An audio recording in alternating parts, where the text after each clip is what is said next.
Hey, what's up, everybody? How's it going? All right, a lot of you guys keep sending me these video of Fat Joe, Tats Crew, Hunts Point area, the train that they paint in the back.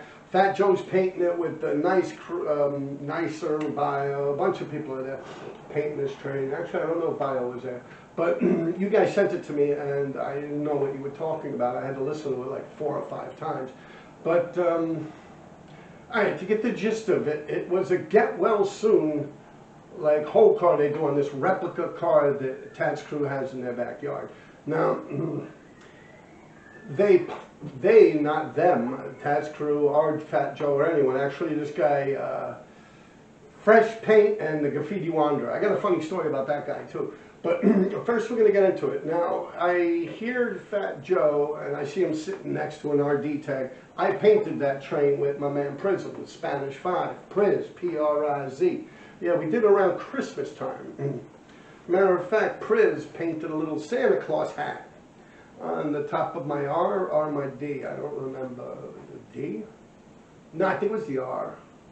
Maybe the D. I don't know. Well, Priz painted a little Santa Claus hat on one of the top of my letters. He put one on the top of his letters. It was around Christmas, like maybe a week before Christmas. We did this in the cold. A couple of years ago, maybe 2 years ago. I think it was before the pandemic even. So me and Priz did this thing, and being I'm in the yard there, it's their backyard. I did a little RD tag on a piece of wood. I figured I wouldn't cause no problems. You know, you don't want to go fucking their backyard up or nothing, but everyone else had tags there, so I assumed it was okay. Anyway, Fat Joe and them start talking about that. They pointed at me, you mean the red one?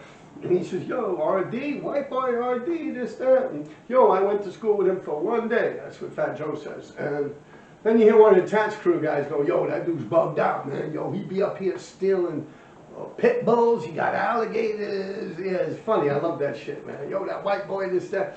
That's cool, man, when you really get to hear it, because that's me. Like, that's how everyone responds to me. Like, yo, that dude be this, that. And that's kind of like what I've been aiming for my whole life. Like, I am like a walking art installation. But getting back to this Fat Joe thing now. Actually, you know, like I don't know if I just said this. I'm talking quick and I smoke a lot of marijuana. But Bismarcky was actually still alive when they videoed that, because it says get well soon. But like a year later, I believe the man passes away, and this guy, Fresh Paint and Graffiti Wanderer, decides to post it, which I think was in bad taste, personally. But I don't know, I got issues with that guy anyway. But let's get into it. All right, now Fat Joe, as far as me being in class with him for 1 day, I don't know what school he's talking about, but I have been in a lot of different schools. I can list them. I love school. I loved school, loved it so much. If they ever want, but the only problem is, like I've explained in past videos that you would have to check out, I got a lot of trouble with the law, and I winded up in Spofford a few times. And I also go to Horton, Cedar Knolls. I went to school, I was like 18 months or something like that. Actually, I broke out before I was supposed to, but yeah, I was a straight A student. But when your records get fucked up, when you switch from there going back into the regular public school system. So I was in a lot of truancy programs and stuff like that that I spoke about. And I could speak on 2 schools that could have possibly happened to in the Bronx. And one of them is Taft.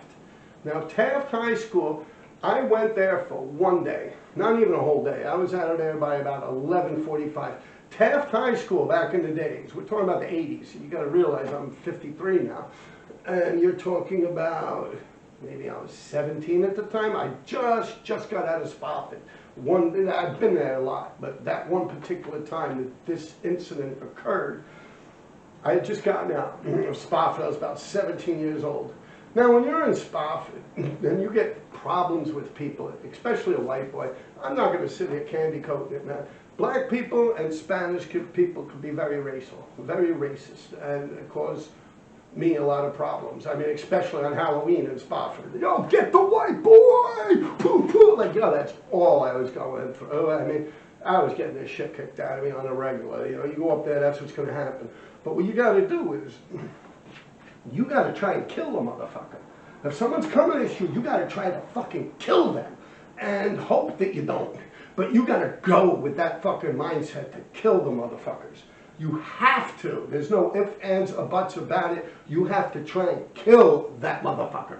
Like, look at my face. I am not lying. You have to try and kill the motherfucker. Otherwise, it ain't gonna stop.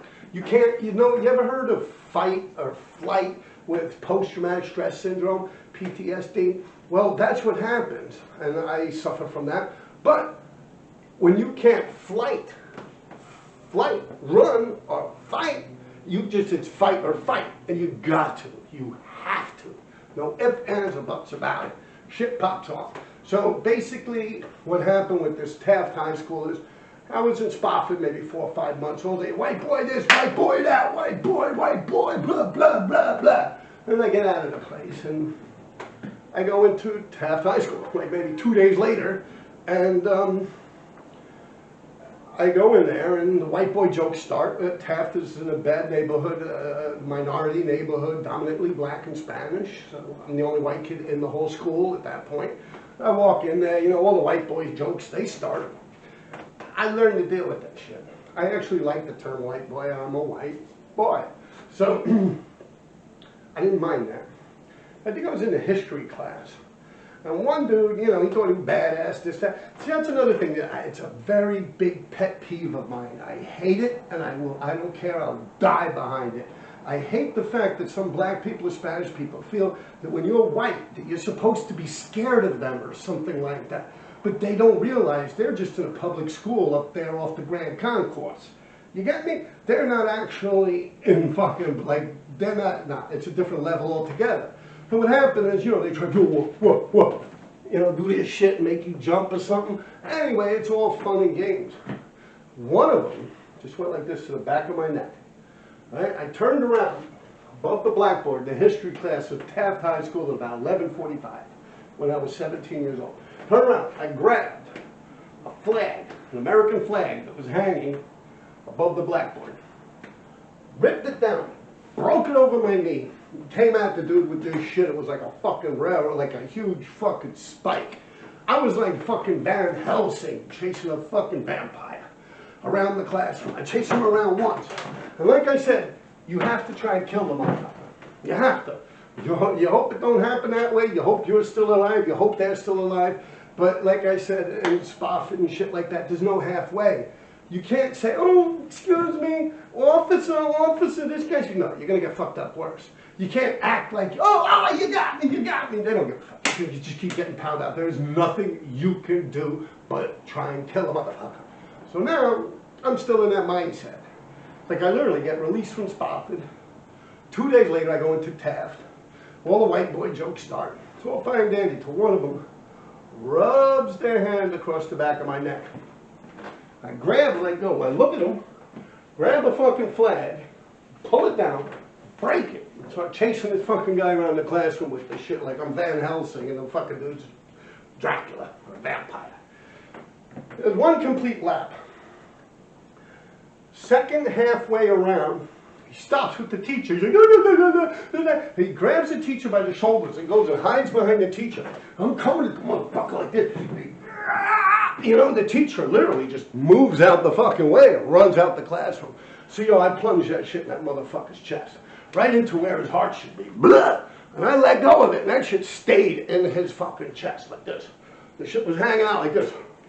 Like that. It fell on the fucking floor. The teacher ran and got guards. Grabbed me. I wasn't allowed back in that school no more. Now, the dude lived. He lived. I know he lived because I didn't hear nothing else about it. I would have been put in prison, I'd probably still be in jail if I actually had killed that man, or a kid. Now, I do remember later on, a few people I met that were actually in that school and knew who I was as RD later on in life. They told me that dude, the kid who I stabbed, his mother actually sued the public school system and got some good money out of it. The kid was playing badass. I don't feel bad for him. Keep your fucking hands to yourself, Straight up. I mean, I was not allowed back in that school anymore. So then I got in touch with this guy, Charlie King. Well, he got in touch with me, rather. And they put me in this Get Start program or Head Start program or some shit like that for truants. And everything was good. Then through that, I had to start going to South Bronx High School for a couple of courses. And I wound up going there as a full student for about 3 or 4 days. And then something happened. I hit some dude with a chair or some shit like that in the cafeteria, I believe it was. And I got pulled out of there. So I went back to Charlie King. He's the head of this Get Start program, which was on 195th Street. It was one stop before the last stop on the D train. I think it's 195th or something like that, 193rd or something. Right upstairs from the subway. And that's why I had a lot of D's, because in the wintertime they'd be parking D's right there. I could do them. I actually bumped into Nick Wild style, Aerosol Kings back then when he was a little kid. Yeah, I bumped into him sitting on the sandbox. He's covered in ink and shit. And I'm like, oh, you right. Anyway, yeah. So I'm back into that Get Start school. And then after that, I was allowed back into South Bronx High School. It's like 156 St. Anne's or something like that. The post office is right there. The 2 and the 5 comes out from underground near the hub. I got a big RD blockbuster right there now, actually. It's been there since that movie came out, The Expendables. Me and Lace did that when the first movie came out, The Expendables. But anyway, if you ever look around them beams, maybe they painted it once back then. Because I remember Cope had a lot of shit there hanging off them things. J.A. crossed it all out. If you ever look at it, it says Robert loves Deborah, Robert and Deborah. That's because the girl could look out her classroom window and see Robert loves her. That was my girlfriend at that time. She was in South Bronx High School. And I'd go to Spanish class, and she'd help me with Spanish. I'd take my lunch, and then I'd go back to this Get Start program. So it's possible he could have bumped into me in either one of those places. I don't know what school. And then the other problem is, like I said, I love school. Like in all these DFY facilities and detention centers, all they had to really do is just like, yo, Robert, you're not allowed to go to school, and I'll behave because I love school. I fucking love school, man. I love school. I love learning. I'm like a sponge. But they didn't do that, so I kept fucking around. But now, I think the best part of that video is you hear the Tats Crew guys. They're like, yo, he's bugged out, man. Yo, he got stealing pit bulls. He got alligators and shit. I'm going to tell you about the pit bull and the alligator. I went into their office once. I was stealing a Shar-Pei, actually, a couple of blocks from their office. I was their neighbor. I lived right next to Tats Crew for about 8, 9 years. So, anyway, to make a long story short, I was stealing a dog, a Shar-Pei, actually, and a pit bull bit me, mauled my fucking hand. He was actually on my hand, and he was inside a fucking fence. And I cut a hole in the fence like this, like a dinner plate. And I couldn't, so I eventually just set his nose on fire with a lighter. Now, yeah, I used to steal a lot of dogs, but I used to actually save a lot of these dogs, too. So I was sitting there thinking I'm a dick burning some dog's nose, and I really had no other option. And the dog was still alive. The dog actually chased me after that. After I got my fucking hand back and lit his nose, I'm fucking walking. I tried to walk, because we run, that's like a rabbit. You know, it's instinct at that point. So I tried to walk, he just ran right out and bit me right in the fucking ass, locked on my ass, and took me down on the sidewalk. Yeah, I was like, oh. This time, what I did is started petting him. And instead of acting, I just started, well, he's on my ass. And he just went back into his place when I got to the corner. Like literally, he liked being in an abusive situation, I guess. But they don't know any better. It's instinct. That's where he goes. That's where his food is. You know. So, yeah, I was squirting blood all over. She was like, was it even that hand? No, it's actually this hand. You know. So I look on the floor. I grab a bunch of paper bags and shit. And I say, oh shit, Tats Crew's right there. So I go to the Tats Crew. I'm like, yo, what's up, guys? You know, I'm holding it like this. I got to hold it over my heart, you know, because it's really bleeding a lot. I'm actually losing blood to the point where I'm getting a little dizzy. You know, so I go up the stairs into Tats Crew. I'm like, oh, you guys should lend me some napkins or something. They're like, oh my God, sure, Rob, here. They give me like a whole roll of Bounty. You know, the Bounty quicker picker-up stuff. I'm wrapping that shit around my hand. As I'm wrapping it, it just keeps getting red. And it just keeps getting red and red. Now I start feeling bad because the blood's actually dripping onto that floor. And I'm like, like these guys must think I'm some kind of asshole or something, you know? So I was like, oh, thanks a lot, guys. You know, this, that. You know, you guys are good, dude. Thanks for looking out. Yeah, I like Tats Crew guys. Yeah, I didn't want them to think bad of me or nothing, you know? But yeah, I was squirting blood all over the fucking place. Then with the alligator thing, they were making a calendar once, a Tats Crew calendar. When I was up there. So I lent them my alligator. This alligator was maybe 2.5, 3 feet long at that point. American bullhead alligator, something you'd see swimming around in Mississippi. Not that big. I had about 6 or 7 of them.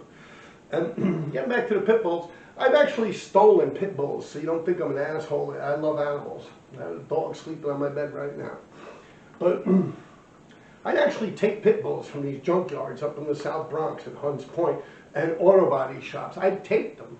I'd spend my own money on getting them fixed up on 198th Street in Kingsbridge, right under the 4 train. I had a connection with a veterinarian right there. Tracy actually used to design the gates. Tracy's actually the person that introduced me to this veterinarian. Now, this guy had fixed my dog up and this and that, and he'd charge me the minimum amount, you know, and I'd pay it. Then I'd take the dog, and it's true, this one dog, Kali, you ever heard that word, Kali? It's like a form of black magic, I believe in some Hindu religion or whatever. I don't know which religion it falls under.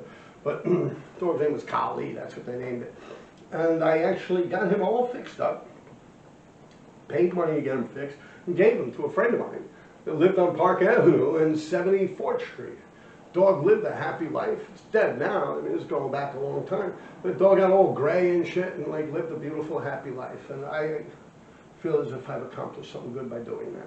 There was also another dog named Brownie. I've done that. I did that to about 4 or 5 dogs that were pretty bad off. I actually just spent my own money, fixed them up, and got them out. I'm not going to lie to you. The original dog I was trying to get was a Shar-Pei. I was supposed to get about $300 and something for that. You know, so that one, yes, that was money that I was supposed to make off it. Yeah, but yeah, I love animals. I'm a big animal lover. I've had all types of pets and animals in my life, you know. Yeah, so now that's all that wrapped up. Now, let's get back to where we were. I'm not really interested in talking about my marriage because it's just kind of like everyone else's marriage. Like, I didn't do nothing weird or strange. I mean, we shoplifted. I stole a lot of shit, did a couple of burglaries and shit, and paid the bills and stuff. But yeah, there's really nothing. I mean, we did have a couple of things go on with birds. Out in Long Island, we were stealing these big cockatoos and shit like that. But I already spoke about that a couple of episodes ago, so you guys could just stroll through that shit. And I'd like to pick up when I'm divorced. You know, me and her, we just came to the conclusion that I actually, as I said in other interviews, after Spofford and shit like that, I really never looked at myself as someone that would get married and have children and live with a little picket fence and a house and all that. That was just never me, man. You know? So, yeah, it didn't work. We just, you know, we're still in touch with each other, talk to each other all the time, you know. Just, yeah, it didn't work. So by 94, I was divorced, and I moved out to Staten Island. Now in Staten Island, I started writing with this guy, Just at that point, 94, 95.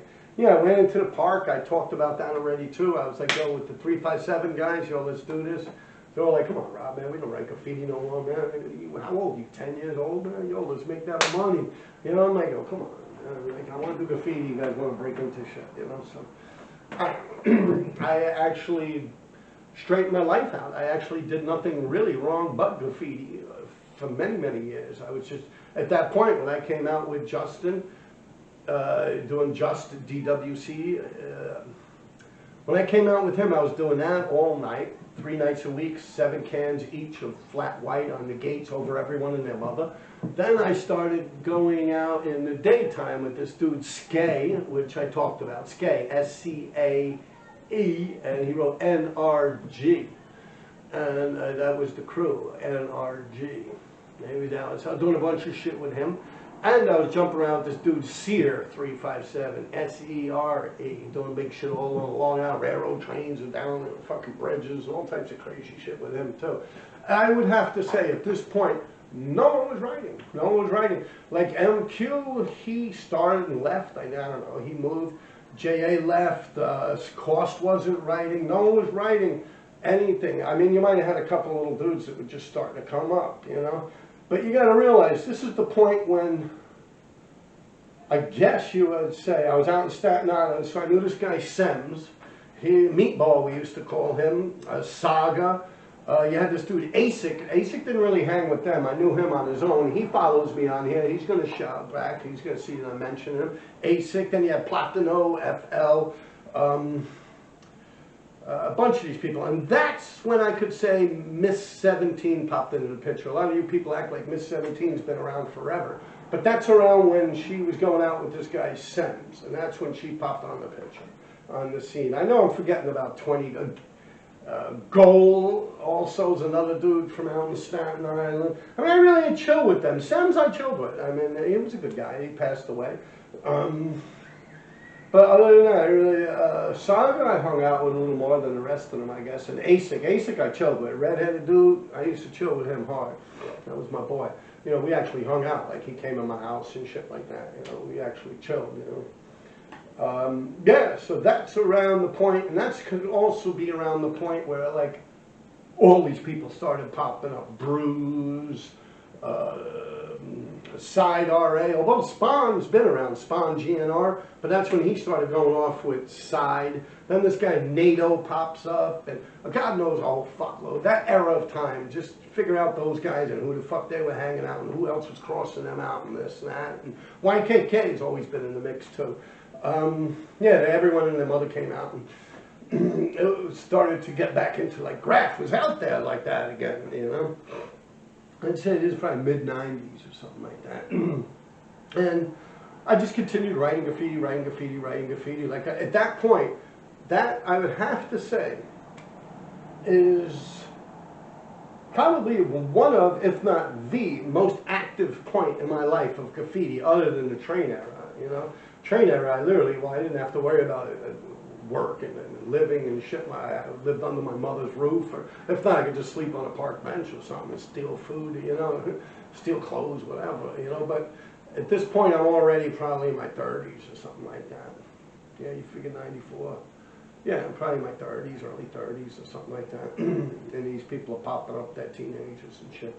So that's around the point when those people all started coming into play. You know, a lot of these guys that you think have been around forever and ever and should be the kings of graffiti. And also, here's another group from Queens. You had Tech started popping up around there, and all those dudes, Tabs, T's, the other T's, Tents, Decents, Derek. They came a little later, but Jim's, BS, I've chilled with Jim's. I've done shit with Jim's back a little later. A couple of years after, later on, when I was not living in Staten Island no more, I hung out with Jim's and them.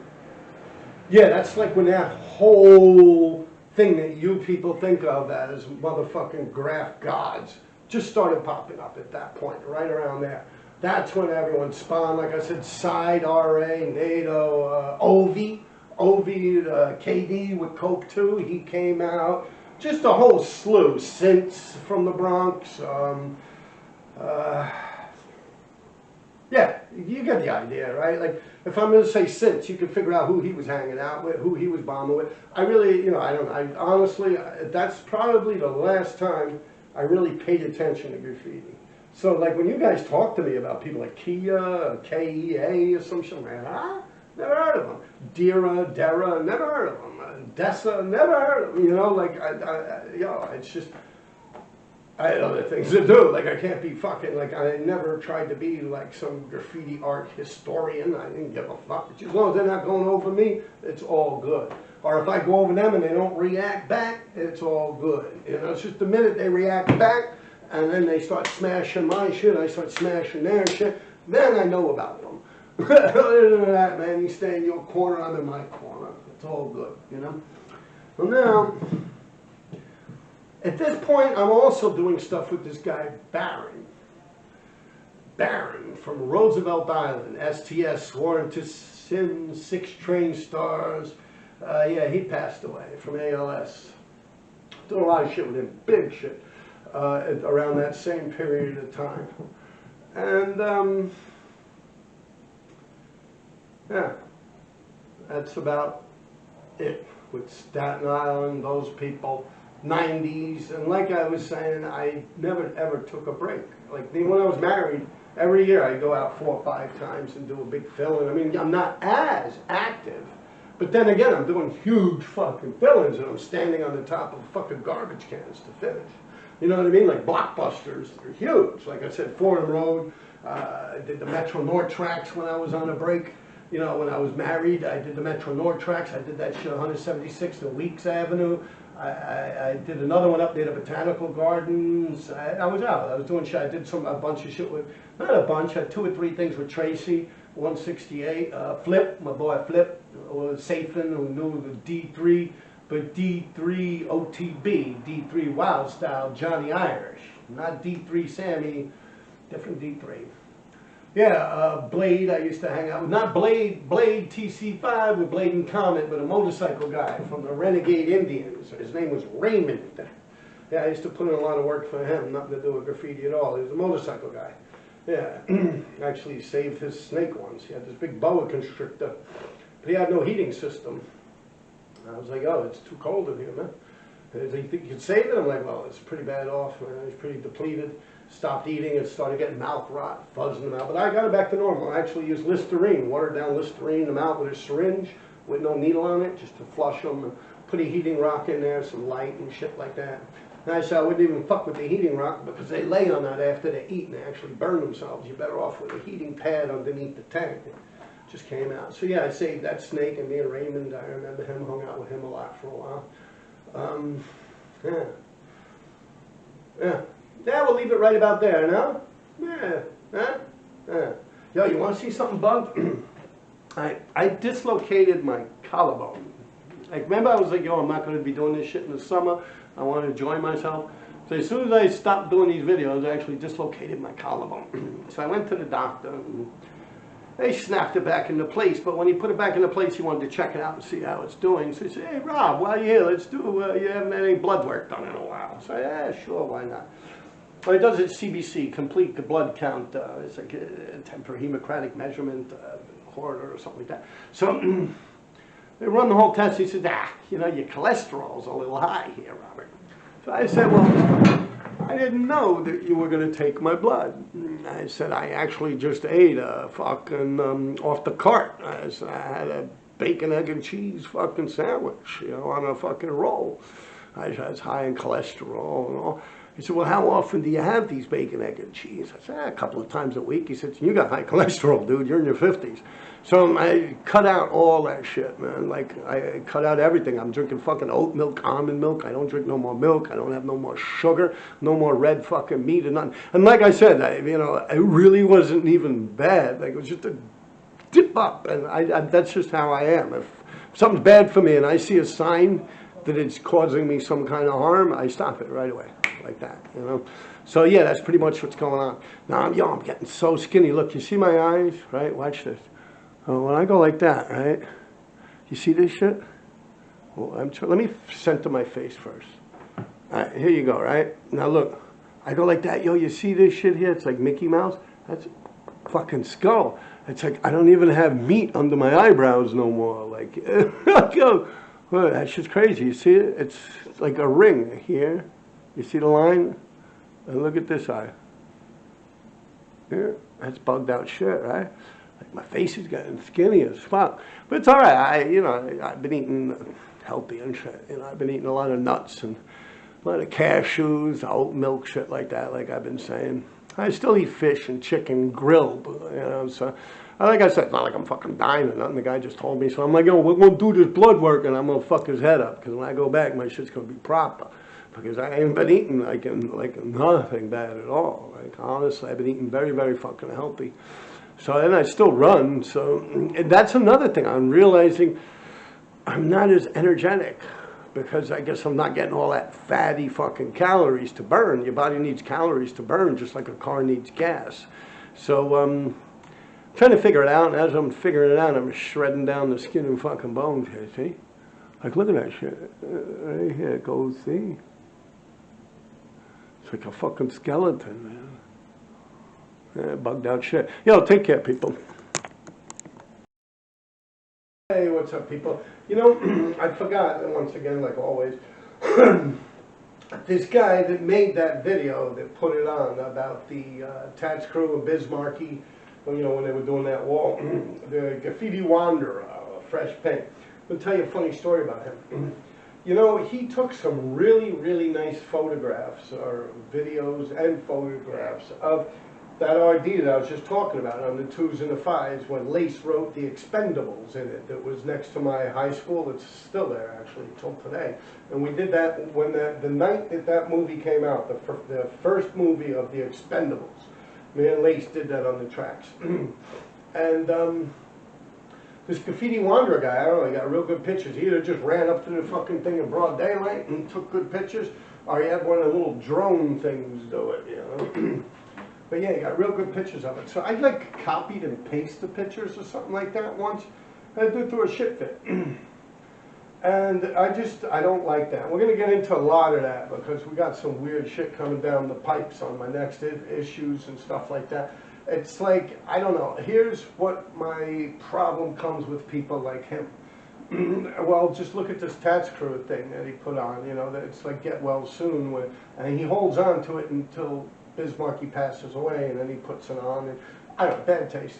But with me, the problem I have with these people is once upon a time, Sash, Gary Pinedo, who passed away, Sash, 357, used to write with Des, Pate, and Pace. And Cost even mixes in there somewhere, Cost KRT's in that involvement. Him and Pace went off with Doc and them and started doing the double R's and shit like that. But anyway, that group of people.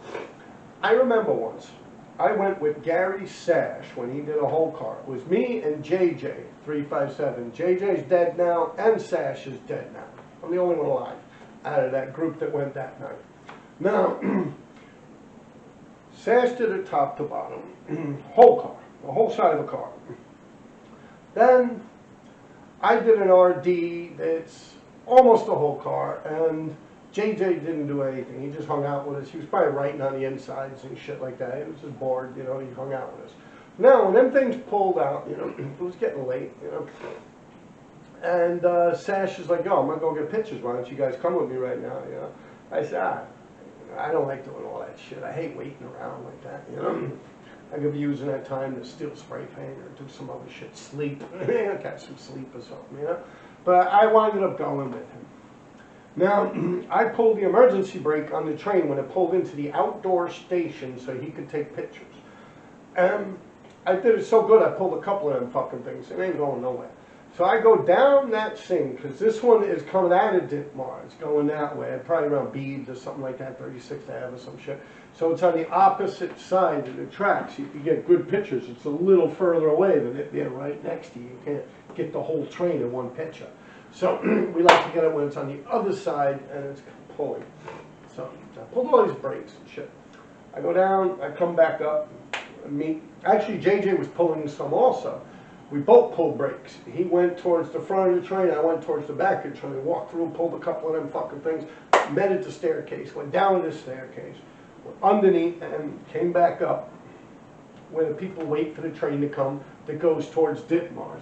This train had left Ditmars. Ditmars is about 2 or 3 stops down that way. So now Gary Sash is taking pictures of his whole car. And we fucked that thing up so bad, it was there for about 25 minutes almost. So now, Sash is getting pictures of his thing, you know. I'm looking at mine, I'm like, yo, that shit looks kind of cool, man. It's actually, there's pictures of it floating around. I could put them on here. Once again, I use the avocado green, and a couple other colors. I liked it. I thought, wow, that shit looks kind of cool. I did a little Santi or 3D and shit like that, you know. So I'm like, wow, it looks cool. So now, Gary Sash goes like this. I go, oh shit, you gonna take a picture of it? Like, yeah, sure. You know. He takes 2 pictures of it. Connects. Connection pictures as he zooms in. Boom, boom. So you can connect them. Tape the pictures together is what I mean by a connection. It's something we used to do. Well, not me per se, but then he took one where the whole thing's in the shot. Okay? So now, he got pictures of this thing. Now, I never put them on the internet. He gave me the pictures. He has his copy. Now, Sash also traded with a lot of people with photographs. They're almost like baseball cards. So he would trade with this guy, Ghost RIS, with Ven, with Sticker King Pete, which is KK's older brother, I believe. And he's smaller than KK, but he's older than KK. Just like me. My brother's shorter than me, but older than me. So a bunch of people trade pictures and shit like that. It's like a part of the graffiti community thing they do. So now what happens is, one second. Now, what happens is, I get these pictures from Sash. He got me copies, and they would go down to Canal Street. There was this guy that would print these pictures up real nice on Canal Street. He kind of understood graffiti, you get the colors right and shit like that. Sometimes you used to do them in the mail-ins with the 110 film, and they come back all weird colors and shit that you ain't even use because it's just they're running them through some kind of machine or something, I don't know. But you go down there, it's actually a photo lab, and plus, Gary Sash didn't have no little 110 zip, zip, zip, zip, zip, zip camera. He actually had like a 35 millimeter or something like that. So he gave me the 3 pictures. The one of it all in the frame, and then the one where he split it, like the R is on one picture, the D's on the other, and you mend them together, tape them in the back.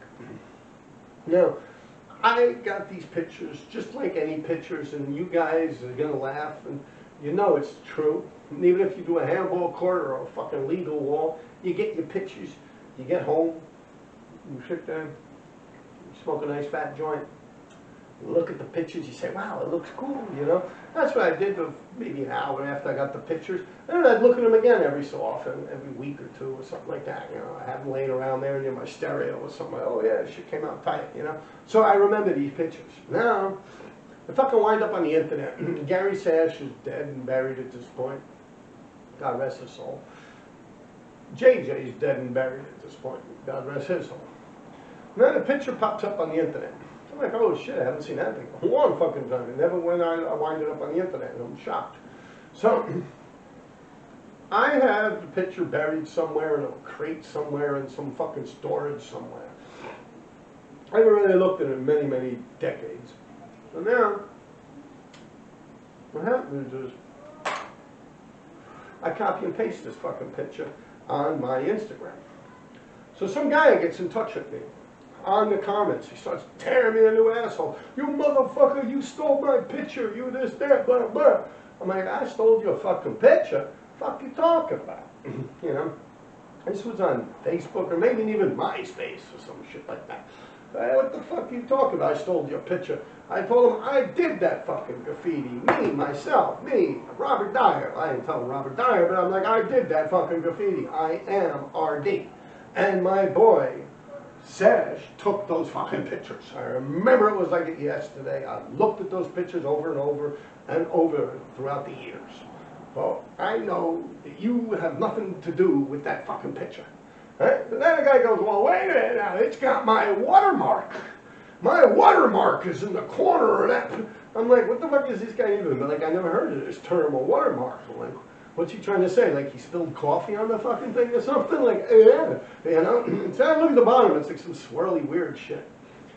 So I'm like, what the fuck does a watermark got to do with fucking anything? I fucking did the graffiti, my boy took the fucking picture, and somewhere along the line you came up with the picture or stole it or something like that. And he's like, yo, fuck, did that. I just got rid of the guy, like blocked him. I didn't bother with it no more. But that was kind of like my first experience of like computer weirdness, like creepy shit. Yeah, that was probably my first experience. If the guy would have worded it better, I mean, what can I do? I can't even give the guy photo credit for the fucking thing. As Gary Sash took the picture, what am I going to do? Give him watermark credit? Like, it's like a little watermark at the corner, like where the train tracks are and shit. Like, I don't know. But shit like that has happened over and over. And we're going to get into some real wild shit. You guys are going to start realizing why everyone doesn't like me in the next coming videos. Because like I said, I was not taking it. I was like, fuck that, it's my turn to shine. You know what I mean? Like, I've been at this shit since I'm 13 years old. Now I'm like in my fucking 30s. And I'm like, yo, fuck everybody. Honestly. You know, so I was going over everyone. Even if I knew who they were, I'm like, well, then what are they going to do? They ain't going to do shit. Fuck you. You know? That was my attitude at that point. So we're going to get some grimy shit going on within the next following episodes coming up. And I also decided to not really bother with going backwards with the Queens guys. You know, like all the shit I did with these Queens guys. I mean, I'll tell you right now, real quick, Ripe did the RP bubble letters, Hung out with him for about a year and a half, 2 years. Him and a couple other guys. Nash OA, I hung out with him also and involved with Ripe at the same time. We were all hanging out together.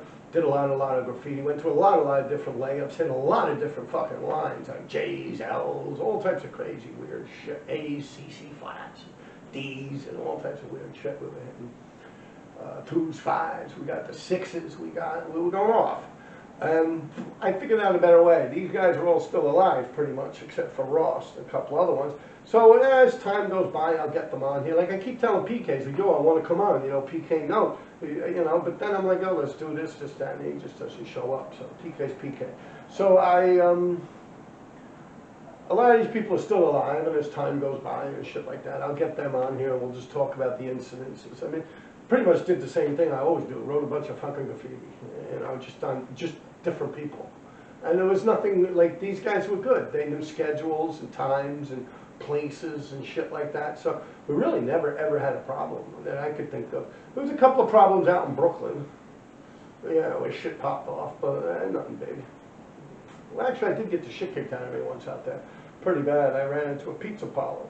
I was covered in ink and the layup's right there. I think A&S Pizza or some shit like that. I forget.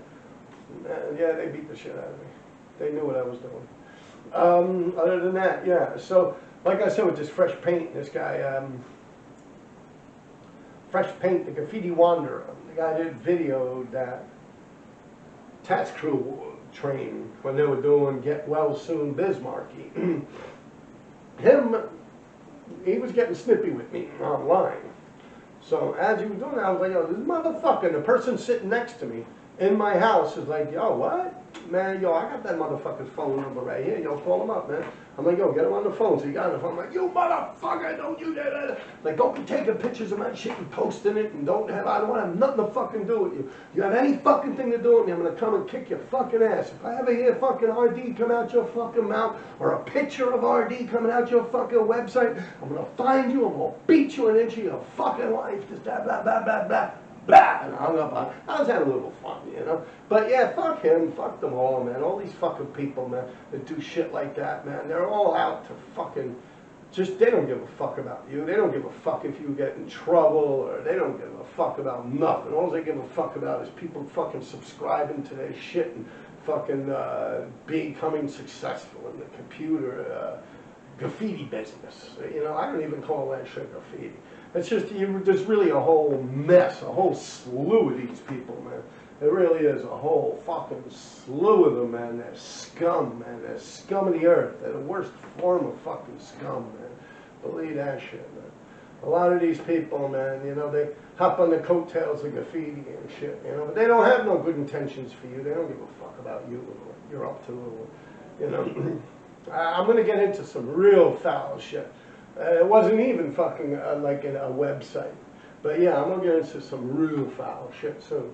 Actually, I got triple foul fucked on some shit. We're going to start breaking it down soon. We're almost there. I got to get up to about 97, 98. And that's where I was, pretty much with Just. I'd say by 96, we kind of got it together. A few months later, we ran the city, and I honestly haven't stopped running the city.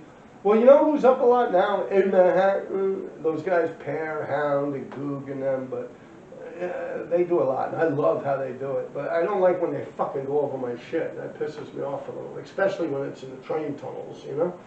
Because, you know, that's supposed to last forever, you know, that shit. It's not cool, but yeah, each their own, what can you do, you know? You know, you can't, you get old, you know, you get worn down and shit like that. Yo, take care, people.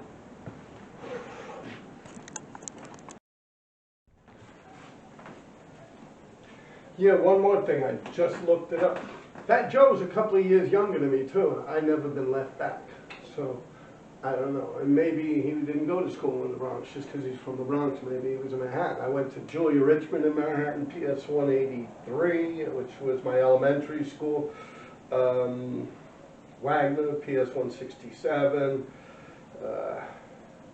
That's just off the top of my head. A couple of schools on the west side in the 40s. Yeah, I'll figure them out. I'll actually do a whole list. Peace. And I'll do the years. Peace.